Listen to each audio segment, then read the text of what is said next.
Bonjour, moi c'est Mathilde et bienvenue sur ma chaîne Puissance Illimitée. Aujourd'hui, ça va être ma première vidéo sur YouTube et en fait, je voulais simplement faire un témoignage de mon expérience et de mon histoire dans mon passé d'agoraphobe parce que maintenant c'est derrière moi en fait. Je voulais parler de ce sujet parce que quand j'étais agoraphobe, je cherchais absolument en fait ce type de contenu, moi, de témoignages justement de personnes qui vivaient la même chose que moi, pour pouvoir me rassurer parce que j'avais vraiment l'impression d'être la seule à ressentir ça, à vivre ça, et aussi en fait un témoignage de personnes qui s'en sont sorties. Alors l'agoraphobie, vulgairement, on dit que c'est la peur de la foule en fait, enfin que oui, on n'est pas à l'aise quand il y a trop de foule. Perso, c'est pas du tout ma définition, ni comme ça que je le vois, ni comme ça que je l'ai vécu en fait. Hein. Pour moi, je le vivais pas mal, juste parce qu'il y avait un peu de foule autour de moi. Hein. C'était pas ça du tout. Euh, pour aller vraiment au fond de la définition, pour moi, c'est tu t'en viens limite à d'avoir peur, parce qu'en fait, t'as peur des symptômes que tu vas avoir lorsque tu as peur. C'est assez compliqué quand même à comprendre comme ça. Il faut l'avoir vécu, je pense, pour vraiment comprendre ce que c'est l'agoraphobie. Mais en fait, c'est ça, l'agoraphobie, c'est... alors oui, ça peut être la peur de la foule, ça peut être la peur d'être dans des lieux clos, mais des fois non, ça peut être dans des grands espaces, en fait. En fait, globalement, ça va être quand même la peur d'avoir peur, la peur de ressentir des symptômes lorsqu'on a peur. En fait, les mêmes symptômes qui sont liés à la crise d'angoisse.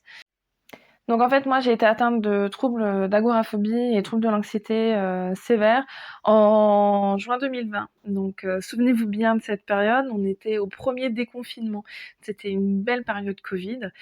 Je veux recontextualiser hein, la situation. Rappelez-vous quand même que la période de Covid, c'était assez spécial. Euh, pour moi, ça a été une grosse source d'angoisse, de questionnement. On ne savait pas où on allait. C'était quand même assez compliqué à gérer. Je pense pas que je suis devenue agoraphobe à cause du Covid.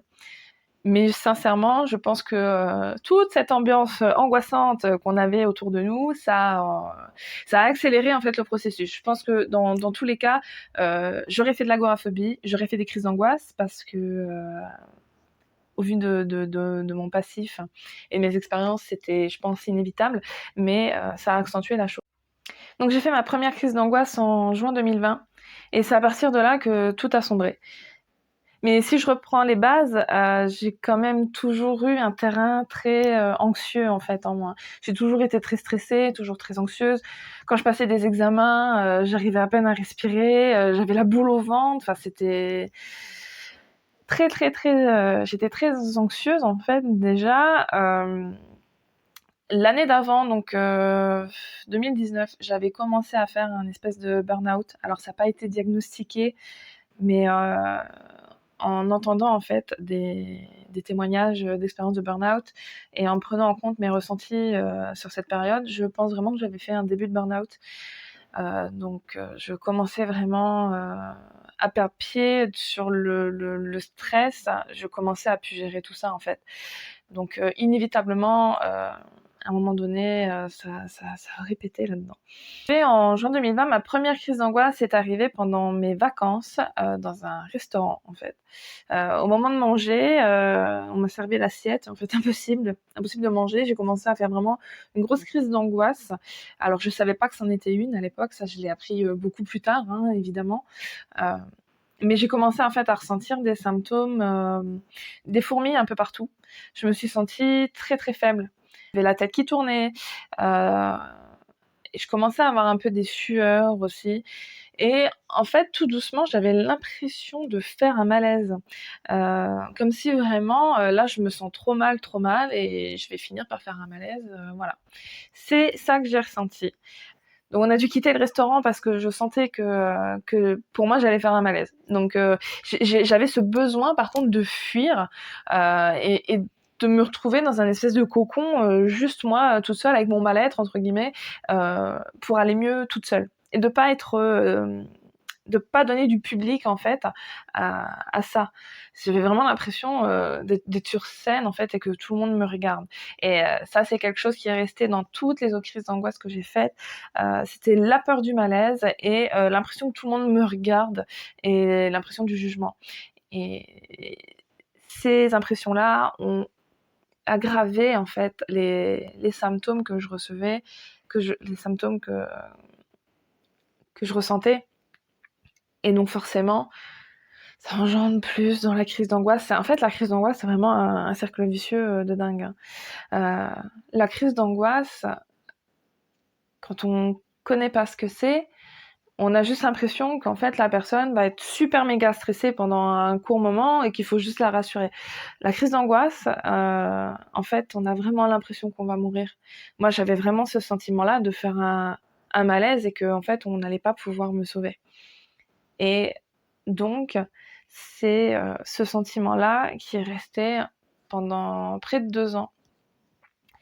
Et ce qui était vachement handicapant, puisqu'en fait, au fur et à mesure du temps, en fait, au fur et à mesure des choses que je faisais, hein, donc je rappelle que j'étais en vacances, hein, donc c'était pas la fin des vacances, ça arrivait en plein milieu.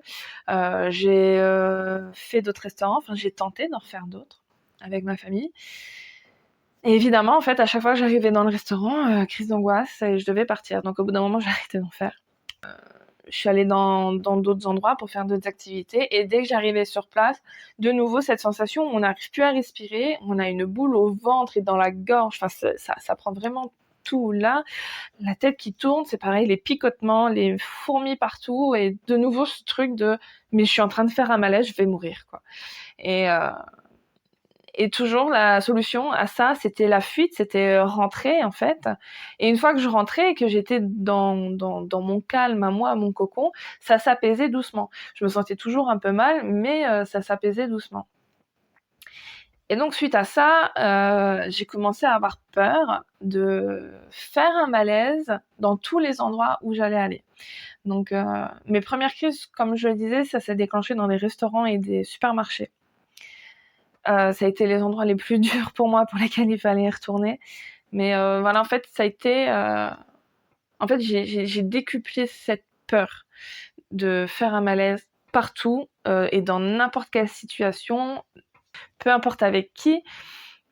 C'est-à-dire qu'en fait, au bout d'un moment, très vite quand même, je pense qu'en un mois ou 2 seulement, je ne pouvais plus conduire parce que j'avais peur de faire un malaise sur la route et donc du coup faire un malaise sur la route, ben mourir, hein.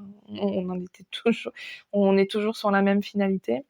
Ben, avant la conduite, c'était peur de faire des grands trajets et notamment prendre l'autoroute, par exemple. L'autoroute, je me disais simplement que si je me sens pas bien, je ne peux pas m'arrêter. C'est dommage, il n'y a pas des aires de repos tout le long de l'autoroute. On peut pas s'arrêter quand on veut, en fait. Et ce sentiment de mince, si ça va pas, je peux pas fuir, en fait. Je peux pas aller me poser. Et ben, ça a engendré encore plus d'angoisse. Donc plus d'autoroute. Ensuite, ça a été carrément plus du tout de conduite, en fait. Euh, ben, plus de restaurant, hein, évidemment. Je ne pouvais plus faire mes courses. Euh, je n'arrivais plus à aller chercher ma belle-fille à l'école, du coup, parce que l'école se situe dans le village à côté et on était allé à 5 minutes en voiture, ce qui est très rapide, mais c'était l'angoisse. Alors, je l'ai fait parce que je n'avais pas le choix. Mais alors à chaque fois, c'était des crises d'angoisse, c'était l'horreur. Ma belle-fille, je pouvais même plus aller la chercher devant la grille de l'école. Je l'attendais dans la voiture sur le parking. Je pouvais pas sortir de la voiture. De toute façon, quand j'arrivais sur le parking, j'étais en pleurs en fait. Tellement je prenais sur moi de passer cette crise parce que tout le long du trajet, c'était une crise en fait. C'était vraiment, c'était affreux. C'était affreux. Ces sensations-là, quand on n'a pas le contrôle de ça, c'est super compliqué et tout était difficile comme ça. J'ai plus fait de sortie, aucune. Les repas de famille, j'y allais même plus. J'arrivais même pas en fait à faire face à ça devant ma famille. J'ai eu des proches qui ont pas compris en fait tout de suite ce qui m'arrivait, mais de toute façon je le comprenais pas moi-même, hein, donc c'était difficile de l'expliquer et difficile de le faire comprendre en fait, difficile de dire bah écoute maintenant en fait je peux plus rien faire, je peux plus rien faire. Voilà, prends ça, tu le prends comme moi, tiens, je te le donne, voilà, tu prends l'info, c'est comme ça, maintenant, je ne fais plus rien. Voilà, j'ai quand même eu des proches qui ont compris, qui ont été très tolérants, mais il y a eu un paquet quand même qui n'a pas compris. Et, euh, et en fait, aller à un repas de famille, pour moi, c'était très angoissant. toujours en fait dans la peur de faire un malaise ou d'être malade même. Alors quand je vais dire malade, je parle de tout ce qui a rapport avec le système digestif parce que c'est super en jeu dans le stress et dans la crise d'angoisse. C'est des symptômes qui en fait sont normaux. C'est des symptômes qui font partie de la crise d'angoisse. C'est comme ça. Mais en fait, j'avais peur de faire face à ça et peur de gâcher le moment aussi, que tout le monde soit que autour de moi à essayer de me rassurer, alors qu'à la base, le moment en famille, c'est pas censé être ça. Donc, plutôt que de me pourrir le moment, c'est comme ça que je ressentais, j'y allais même plus. Et, je voyais pas mes amis, je voyais plus personne en fait. Je ne faisais vraiment plus rien.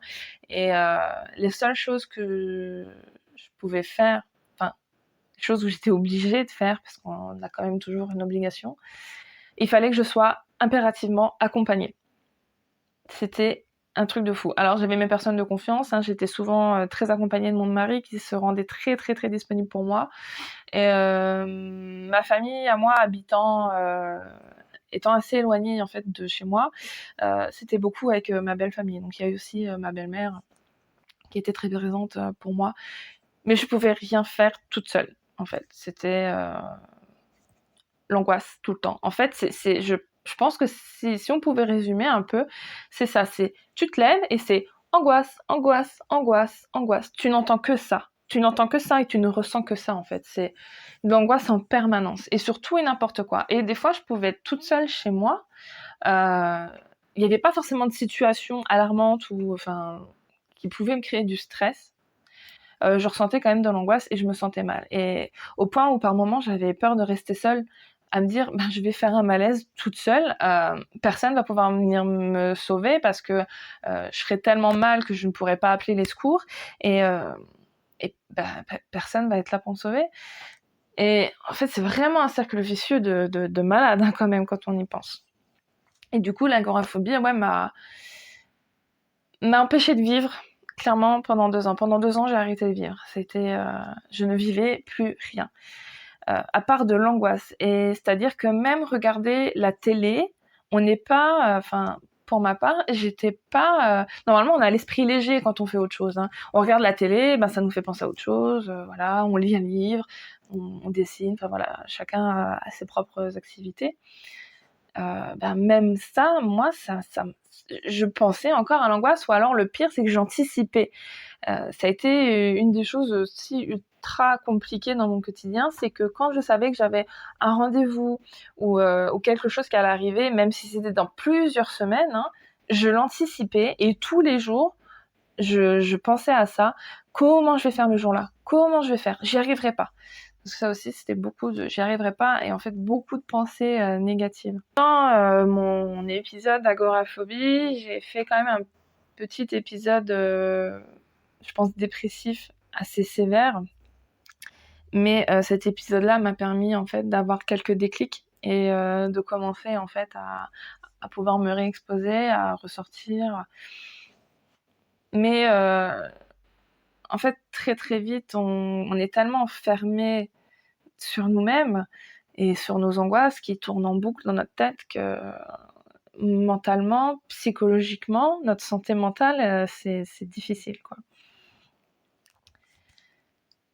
Et donc j'ai vécu ça pendant 2 ans et en fait, il y a eu plein d'événements qui se sont passés quand même pendant ces 2 ans et il y a plein d'événements qui m'ont créé des déclics. Donc par exemple, mon mari qui lui m'accompagnait partout a dû se faire opérer et donc du coup il ne pouvait plus en fait se déplacer comme il le voulait et du coup il ne pouvait plus conduire non plus. Donc en fait si j'avais besoin d'aller quelque part, normalement c'était lui qui conduisait, il me déposait. Là c'était plus possible. Et en fait sur la dernière année d'agoraphobie, j'étais enceinte. Ce qui fait que j'avais des rendez-vous médicaux obligatoires. Et donc à chaque fois j'étais accompagnée. On m'a toujours emmenée et accompagnée sur tout le long de mes rendez-vous dans le cadre de la grossesse. Et mes derniers rendez-vous, en fait, parce qu'en plus c'est arrivé à ma toute fin de grossesse où mon mari a dû se faire opérer, il fallait que j'aille à ces rendez-vous. Et je n'avais pas le choix et je n'avais personne de disponible en fait pour m'emmener. Donc du coup, j'ai dû y aller. Et en fait, ça a commencé à créer des déclics et ça a commencé à faire de l'exposition. Donc l'exposition, en fait, c'est quand même un exercice qui fait partie aussi des thérapies comportementales et cognitives, donc les TCC, qui pour moi quand même font les résultats. Le changement dans l'agoraphobie, il se fait aussi par l'exposition, énormément par l'exposition. D'ailleurs, je pense qu'en fait, je ferai une vidéo complète sur l'exposition, un peu comment commencer, comment en faire petit à petit pour bien les vivre. Et voilà, en quoi ça consiste exactement et comment analyser les résultats des expositions, gagner confiance en soi grâce à ça. Si ça vous intéresse, je ferai une vidéo sur ce sujet-là. Et je pense que c'est important, c'est une des clés en fait pour s'en sortir quand même. Et donc, ouais, plein de déclics, plein d'expositions qui ont fait gagner de la confiance. Alors, ça a été dur, hein, franchement. C'est pas passé en une seule fois. Hein. Ça a duré très longtemps. Même le premier boulot, en fait, que j'ai fait après mon congé maternité, parce que pendant le Covid et ma période d'agoraphobe, je ne travaillais pas. Mais après mon congé mat, il fallait que je retourne travailler. Ce premier boulot-là, ça a été une épreuve de malade aussi à passer. Hein. Ça a été une crise d'angoisse au boulot. Je voulais cacher que j'étais agoraphobe. Je voulais cacher que je faisais des crises d'angoisse. Et j'ai dû en fait le dire un peu à tout le monde parce que pour que les gens comprennent pourquoi je me mettais dans un état comme ça. Ça a été beaucoup d'épreuves difficiles. Mais maintenant, je suis contente que ça soit derrière moi. Je suis vraiment contente de ça et c'est une des raisons qui me motivait à faire cette vidéo, c'était pour vous dire que vraiment on s'en sort. On s'en sort et on peut reprendre une vie normale, c'est-à-dire qu'on peut reprendre une vie où on peut sortir, enfin maintenant je ressors n'importe où. En fait, je peux profiter de la vie alors que pendant 2 ans, je m'étais complètement bloquée.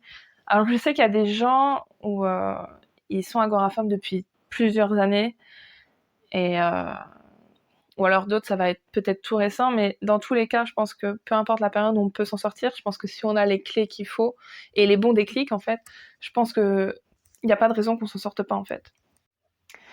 Donc on s'en sort de cette situation, mais dans mon cas, je ne revis pas ma vie d'avant, en fait. J'étais convaincue que pendant que j'étais agoraphobe, je ne pourrais pas revivre ma vie d'avant, que ça serait jamais comme avant. D'un côté, j'avais pas tort, mais c'est pas ce que j'imaginais. Moi, j'avais l'impression que je pouvais jamais reprendre une vie normale, en fait. Je peux reprendre une vie normale, mais j'ai plus du tout la vie que j'avais avant. Et sincèrement, tant mieux. Je pense que tant mieux, sinon j'aurais continué de vivre dans de l'angoisse et vivre dans des schémas qui ne me convenaient pas. Je pense vraiment que l'agoraphobie, elle est arrivée parce qu'il y a eu plein de choses dans ma vie et dans mon parcours qui ont fait que j'avais un mal-être en moi et une grosse angoisse en moi et qu'en fait, à un moment donné, ça allait péter. Il y a des gens chez qui ça va péter autrement, où ils vont faire un burn-out, une petite déprime. Nous, c'est l'agoraphobie. Ma vie d'avant, en fait, je me rends compte maintenant, mais ne me convenait pas dans plein de convictions, dans plein de choses.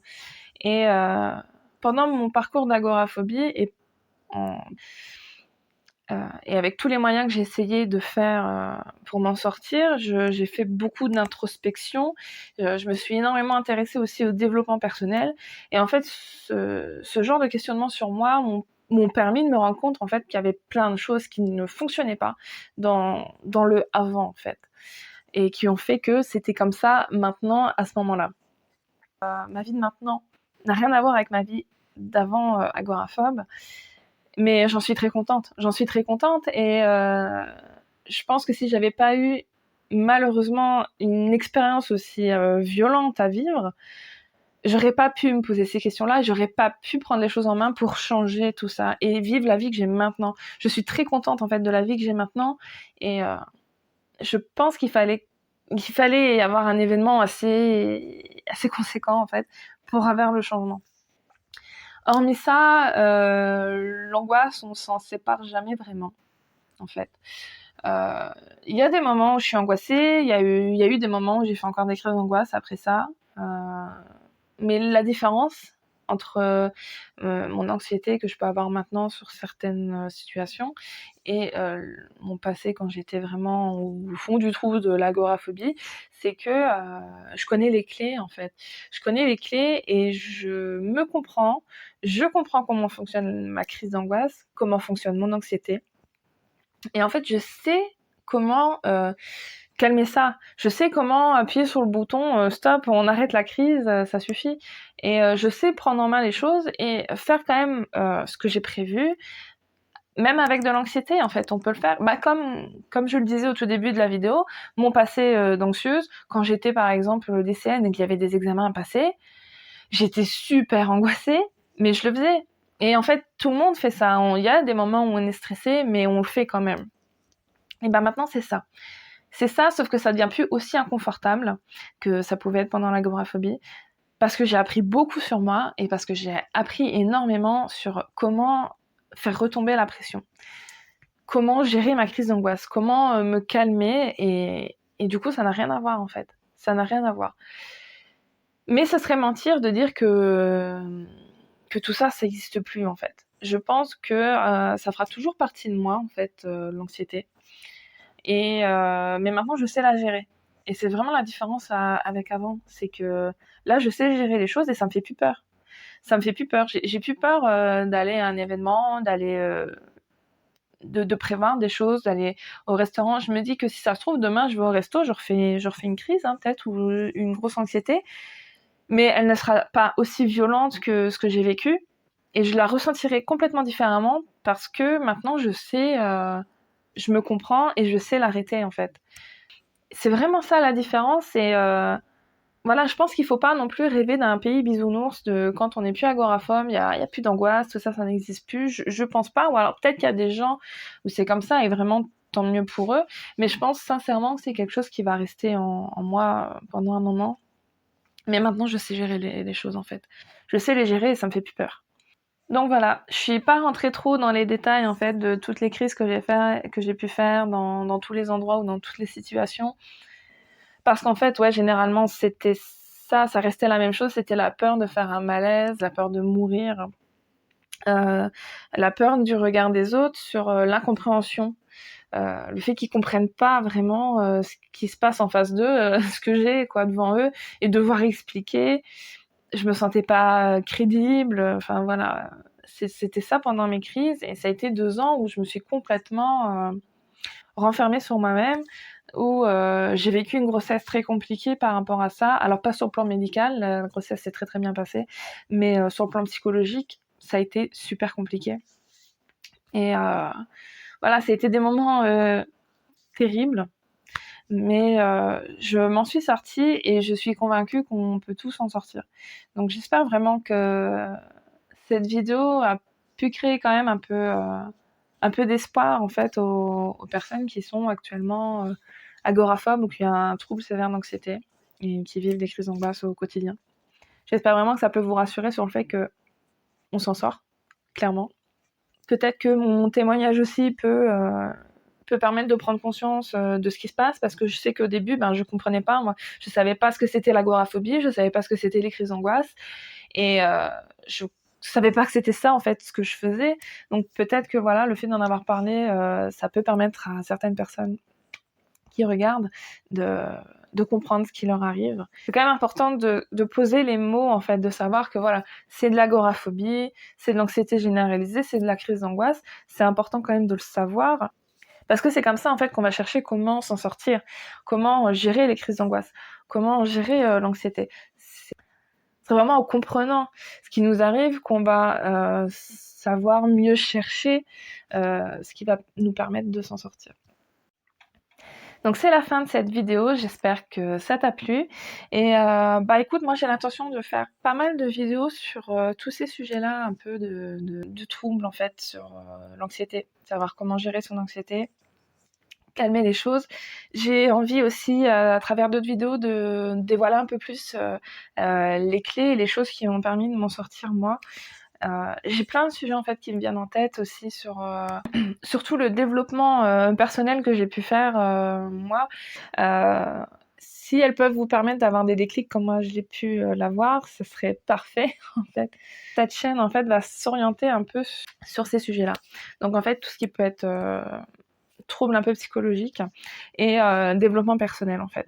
Donc voilà, n'hésitez pas en tout cas si vous avez des idées de sujets sur lesquels vous voudriez échanger, n'hésitez pas à me le dire en commentaire. Moi je suis vraiment en fait curieuse de savoir si vous vous posez les mêmes questions que j'ai pu me poser moi à l'époque et si on peut du coup échanger ensemble et si je peux apporter en fait de mon vécu et de mon parcours dans ces sujets. Donc n'hésitez pas à le mettre en commentaire, à vous abonner si vous souhaitez justement avoir la suite. Et puis du coup, on se retrouve dans une prochaine vidéo. Bye!